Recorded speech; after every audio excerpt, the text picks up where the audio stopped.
नमस्कार, मैं हूं मनोज बनू। आप देख रहे हैं इंडिया न्यूज। भारत पाकिस्तान सीमा पर एक बार फिर से सेना के जवानों को हाई अलर्ट पर रखा गया है। दरअसल ऐसी खुफिया जानकारी मिल रही है कि पाकिस्तानी सेना खैबर पख्तूनख्वा में चल रहे विद्रोह प्रदर्शन से जनता का ध्यान भटकाने के लिए भारत से सटी सीमा पर कोई उकसावे वाली कार्रवाई की योजना बना रही है।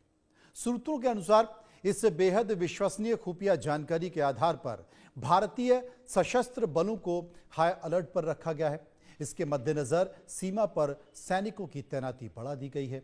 यह अलर्ट ऐसे समय पर आया है जब पाकिस्तान के उत्तर पश्चिमी प्रांत खैबर पख्तूनख्वा में विद्रोह की आग तेज हो रही है। लंबे समय से पाकिस्तानी सेना की दमनकारी कार्रवाइयों का शिकार हो रहे स्थानीय पश्तून समुदाय अब खुलकर बगावत पर उतर आया है। ऐसे में अंदेशा जताया जा रहा है कि घरेलू हालात से ज्यादा ध्यान हटाने के लिए एलओसी या फिर अंतर्राष्ट्रीय सीमा पर उकसावे की कार्रवाई हो सकती है।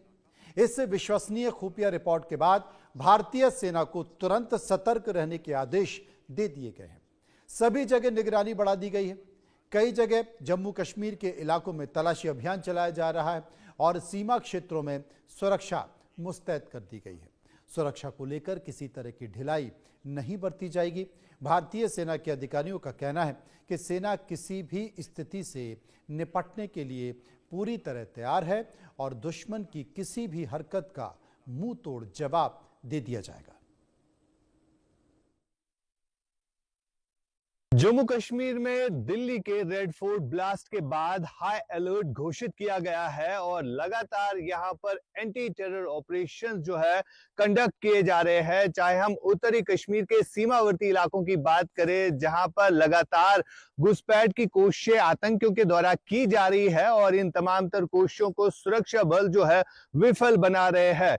बीते हफ्ते से लेकर अब तक कई सारे ऐसे आतंकी जो है मारे गए हैं, जिनसे रिकवरी ऑफ आर्म्स और एमुनेशन जो है वो हुआ है। और इसके अलावा अगर हम बात करें दिल्ली रेड फोर्ट ब्लास्ट के बाद कई सारे ऐसे लोगों को अभी तक पुलिस ने डिटेन किया है और उनसे पूछताछ की जा रही है कि किस तरह से आतंकी संगठन लश्कर और जैश जो है फिर से जम्मू कश्मीर में आतंकी घटनाओं को अंजाम देने की साजिश रच रहे हैं।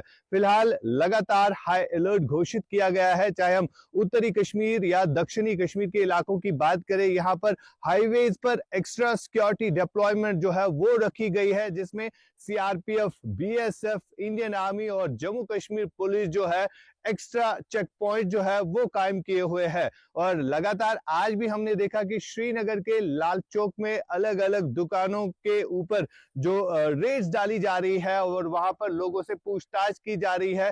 कोई भी संदिग्ध दिखता है तो उसको पुलिस जो है क्वेश्चनिंग के लिए पुलिस स्टेशन बुलाती है। यानी लगातार एसआई, एनआईए और जम्मू कश्मीर पुलिस की तरफ से रेड्स डाली जा रही है। और अभी तक कई सारे ऐसे हॉस्पिटल्स है जहां पर डॉक्टर्स के लॉकर्स को भी चेक किया गया ताकि इनमें कोई संदिग्ध चीज जो है ना हो। फिलहाल जिस तरह से जीएमसी अनंतनाग में एक AK-47 राइफल मिलने के बाद कई सारे ऐसे जीएमसीज है जहां पर लगातार रेगुलर बेसिस पर लॉकर्स जो है वो चेक किए जाते हैं। मकसद यही है कि कोई ऐसी सस्पिशियस चीज जो है इन लॉकर्स में ना रखी गई हो जिससे आम जनता को जो है नुकसान हो सकता है। फिलहाल जम्मू कश्मीर में लगातार एंटी टेरर ऑपरेशन चलाए जा रहे हैं और इन एंटी टेरर ऑपरेशंस में मजीद तेजी लाई गई है। इंडिया न्यूज के लिए श्रीनगर से आशिक मीर।